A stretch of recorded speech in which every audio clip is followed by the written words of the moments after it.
Assalamualaikum warahmatullahi wabarakatuh. Saya Pak Ampu Naifi, Koordinator Divisi Pengawasan Bawaslu Provinsi Jawa Timur. Peserta Sekolah Kader Pengawasan Partisipatif secara daring yang diselenggarakan oleh Bawaslu RI. Kali ini kita akan berdiskusi tentang pengawasan pemilu maupun pemilihan, khususnya pada subtopik metode pengawasan pemilu maupun pemilihan.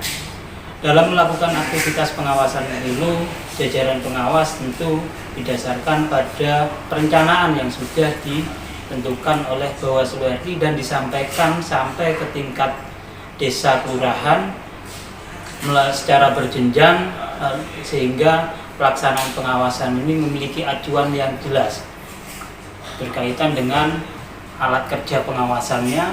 Selanjutnya didasarkan pada hasil identifikasi kerawanan pada setiap tahapan, fokus pada pengawasan di setiap tahapan yang akan dilakukan pengawasan, selanjutnya hasil perencanaan pengawasannya.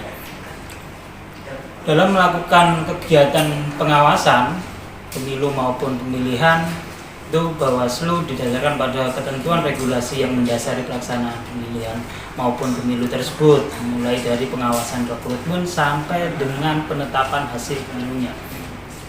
Nah, dalam melakukan pengawasan, secara metode pengawasan yang digunakan oleh jajaran pengawas pemilu di setiap tingkatan ada dua secara umum garis besarnya, yaitu pengawasan secara langsung atau secara tidak langsung.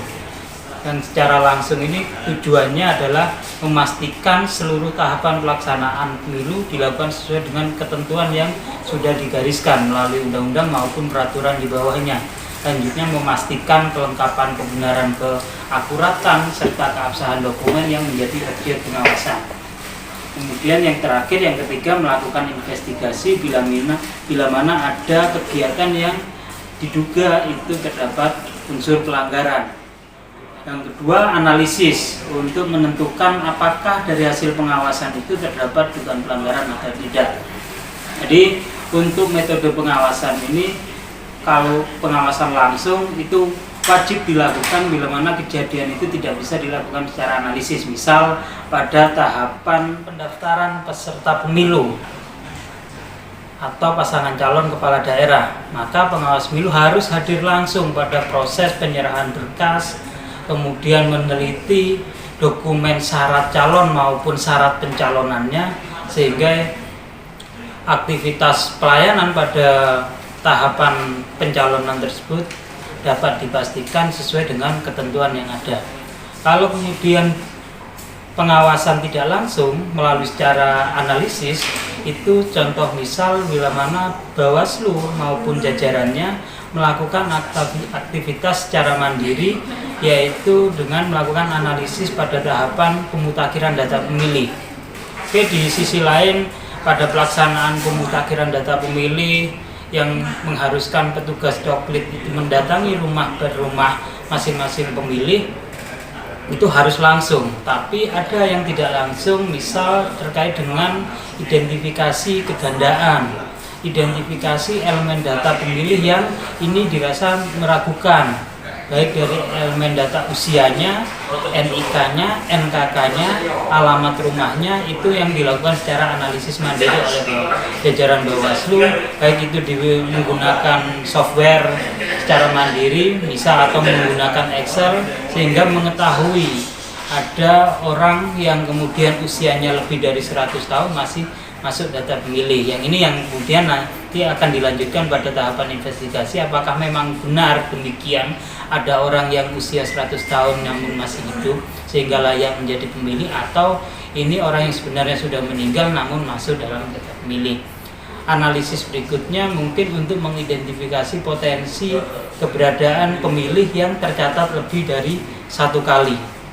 Itu juga dilakukan melalui analisis, sehingga metode pengawasan yang dilakukan oleh jajaran pengawas pemilu, pertama memang harus pengawasan langsung di beberapa tahapan tertentu, ada yang dilakukan secara analisis secara mandiri.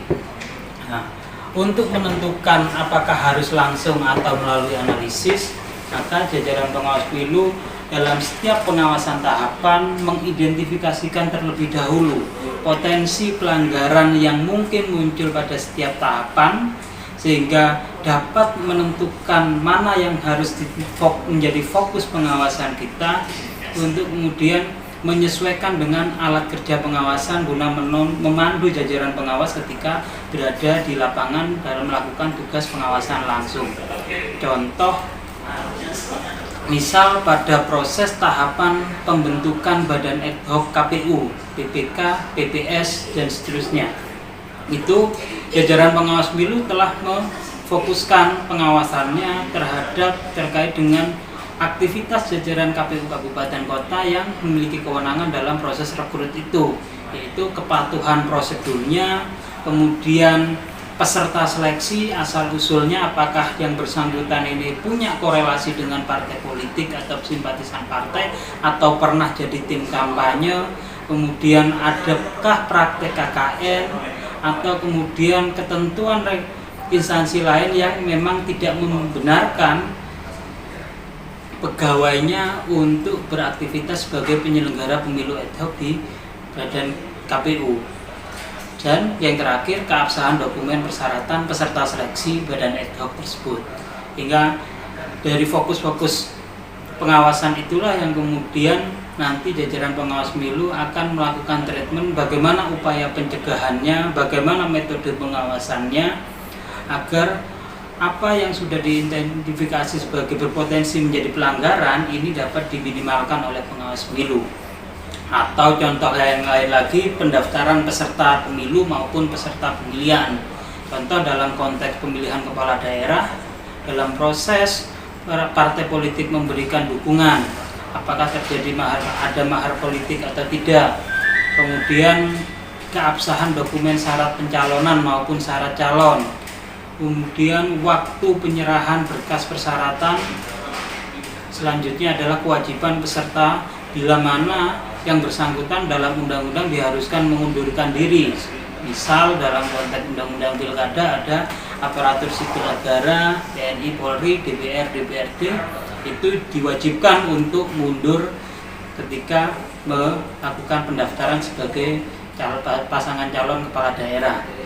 Dan terakhir, persiapan KPU dalam memfasilitasi tahapan tersebut, baik itu untuk peserta pemilu maupun untuk jajaran Bawaslu. Atau kalau untuk pilkada terdapat unsur perseorangan, ini lebih rumit lagi mekanisme pengawasannya, mengingat bahwa pelaksanaan pendaftaran pasangan calon dari unsur perseorangan ini waktunya lebih awal, dan beberapa syaratnya juga didasarkan pada dukungan masing-masing warga masyarakat yang diwujudkan dalam surat pernyataan disertai dengan KTP elektronik.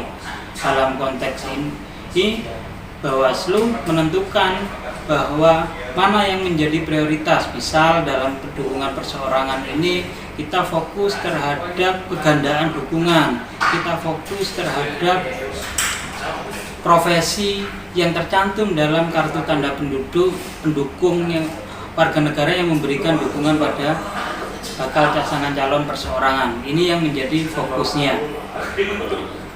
Contoh lain yang harus dilakukan pengawasan langsung yang paling mungkin mengikut sertakan peserta sekolah kader, yaitu pengawasan tahapan kampanye. Dalam konteks pelaksanaan kampanye ada beberapa hal yang memang dibatasi, baik itu waktu, kemudian pelaksanaannya, kemudian metode kampanyenya.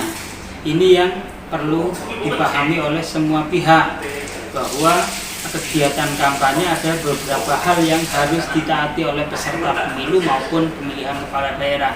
Contoh, penggunaan fasilitas negara. Itu masyarakat atau peserta sekolah kader nantinya dapat ikut serta memberikan informasi kepada masyarakat, kepada jajaran pengawas apabila dalam tahapan kampanye yang sedang berjalan terdapat penggunaan fasilitas negara yang digunakan sebagai aktivitas kampanye. Yang paling sering muncul pengalaman dari pelaksanaan pemilu maupun pemilihan sebelumnya adalah penggunaan mobil dinas atau kemudian fasilitas pemerintah di tingkat kecamatan maupun desa, balai desa, kantor kecamatan. Kemudian pemasangan alat peraga dalam konteks pelaksanaan kampanye di beberapa penyelenggaraan pemilu maupun pemilihan terakhir itu ada batasan terkait dengan tempat pemasangan maupun jumlah alat peraga yang dipasang. Itu masyarakat atau peserta sekolah kader nantinya bisa ikut berpartisipasi guna memberikan informasi kepada jajaran pengawas pemilu agar pelanggaran-pelanggaran semacam itu dapat dilakukan penindakan atau lebih baik juga akan dilakukan pencegahan sebelum terjadi pelanggaran tersebut. Itu yang mungkin bisa saya sampaikan dalam pertemuan Sekolah Kader Pengawasan Partisipatif secara daring yang diselenggarakan oleh Bawaslu RI. Mudah-mudahan apa yang sudah kita diskusikan ini dapat memberikan manfaat dan peserta sekolah kader juga mendapat asupan informasi yang cukup sehingga ke depan akan bermanfaat untuk perbaikan demokrasi yang sedang kita lakukan di bangsa Indonesia oleh bangsa Indonesia. Demikian, kurang lebih mohon maaf. Wassalamualaikum warahmatullahi wabarakatuh.